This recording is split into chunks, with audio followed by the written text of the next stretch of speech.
Hello everyone, আসসালামু আলাইকুম। আশা করি আপনারা সকলেই ভালো আছেন। আমি আবার নতুন আরেকটি ভিডিও নিয়ে চলে এসেছি। আমি জানি না আমার ভিডিওগুলো আপনাদের কাছে কেমন লাগে, আমি ঠিকভাবে ভয়েস দিতে পারি কি না, তবে আমি চেষ্টা করি আমার ভিডিওগুলো যাতে পারফেক্টলি আপনাদের কাছে পৌঁছাতে পারে।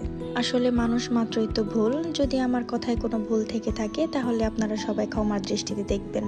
তাহলে চলেন এখন শুরু করা যাক আজকের ভিডিও। কিছুদিন আগে আমি আচার বানিয়েছিলাম, ওইটা খেয়ে আমার শ্বশুর খুবই প্রশংসা করেছে, বলছিল পরবর্তীতে যাতে আমি আরো বেশি করে আচার দেই, যেহেতু তাদের গাছ আছে। আর এবার আলহামদুলিল্লাহ প্রত্যেকটা গাছে ভালোই ফল ধরেছে। আজকে আমি 2 রকমের আচার দেব, একটা হচ্ছে আমসত্ত্ব আর একটা আমের চোখলা সহকারে একটা আচার দেব। আর এখানে আমসত্ত্ব দেওয়ার জন্য আমটাকে ছুলিয়ে ছোট ছোট স্লাইস করে নেওয়া হচ্ছে। আপনারা কি জানেন আমাদের সমাজে অধিকাংশ সংসারে ঝগড়াঝাটি মনোমালিন্য কেন হচ্ছে? কারণ তো অনেক রকমই থাকতে পারে, তবে ব্যক্তিগতভাবে আমার কাছে মনে হয় অধিকাংশ সমস্যা সৃষ্টি হয় ভালোবাসা বহিঃপ্রকাশের অভাবে। ভালোবাসা কেবল অনুভবের বিষয় নয়, এটা প্রকাশেরও বিষয়। আমরা অনেক সময় ভেবে নেই সে তো জানেই আমি তাকে ভালোবাসি, তাই বলে কি বলার দরকার নেই। আসলে ভালোবাসা যতটা অনুভবের তার চেয়ে অনেক বেশি এটা অনুভব করানোর। ভালোবাসা প্রকাশ মানে সব সময় ভালোবাসি বলা নয়, কখনো সেটা প্রকাশ করা যেতে পারে নিজেদের মধ্যে কিছুটা সময় দিয়ে একে অপরের কথা মন দিয়ে শুনে, কিংবা কষ্টের সময়গুলোতে পাশে দাঁড়িয়ে। আমাদের ছোট ছোট আচরণেই ভালোবাসা অনেক বেশি গভীরভাবে প্রকাশ পায়। মন খারাপের দিনগুলোতে একটা স্নেহ ভরা স্পর্শ, একটি আন্তরিক প্রশ্ন বা নিঃশব্দে পাশে থাকার ক্ষমতা, এসবই তো ভালোবাসার ভাষা।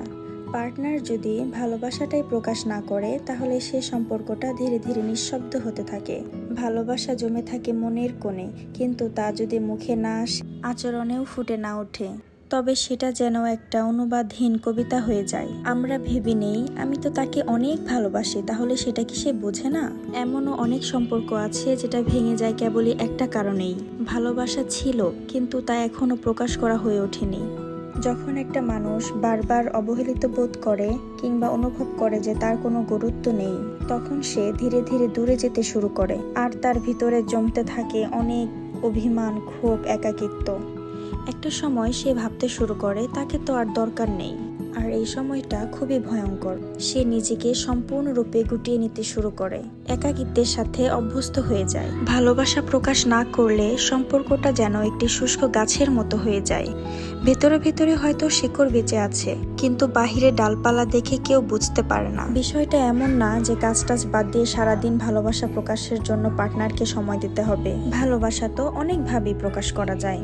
এই যেমন সারাদিনই শত ব্যস্ততার মাঝেও জাস্ট একবার কল দিয়ে খবর নেওয়া যে সে কি করছে, ছুটির দিনে পার্টনারকে নিয়ে আশেপাশে কোথা থেকে ঘুরে আসা, অথবা ঘরে বসে দুজনে মুভি দেখার আয়োজন করে একসাথে সময় কাটানো, পার্টনারের পছন্দের খাবার রান্না করে তাকে সারপ্রাইজ দেয়া, মাঝে মাঝে তার জন্য একটু সাজুগুজু করে তাকে স্পেশাল ফিল করানো, একে অপরের শখ, আহ্লাদ, পছন্দ অপছন্দগুলোকে গুরুত্ব দেওয়া। আর এই ছোট ছোট বিষয়গুলোকে কিন্তু মাথায় রেখে আপনি আপনার ভালোবাসাটাকে ভীষণভাবে প্রকাশ করতে পারেন। এতে সম্পর্কের মাঝে স্পার্কটাও বজায় থাকে, আবার পার্টনারদের মাঝে সুন্দর কানেকশনও সৃষ্টি হয়, মানসিক শান্তিটাও বজায় থাকে। সংসার মানে হচ্ছে শুধু একসাথে থাকা না, সংসার মানে হচ্ছে একজন আরেকজনকে বোঝা, অনুভব করা, ভালোবাসা দিন দিন বাড়তে দেয়া। দিন শেষে মানুষ টাকা দিয়ে নয়, ভালোবাসা দিয়েই শান্তি খোঁজে। রান্না করতে করতে অনেক কথাই বলে ফেললাম। আমার ভিডিওটা যদি আপনাদের কাছে ভালো লাগে তাহলে অবশ্যই লাইক কমেন্ট করতে ভুলবেন না, আর যারা এখনো ফলো দেননি তারা অবশ্যই ফলো দিয়ে দিবেন। আর এই পুরো ভিডিওটা দেখার জন্য সবাইকে অনেক অনেক ধন্যবাদ। সবাই ভালো থাকবেন, সুস্থ থাকবেন। আল্লাহ হাফেজ।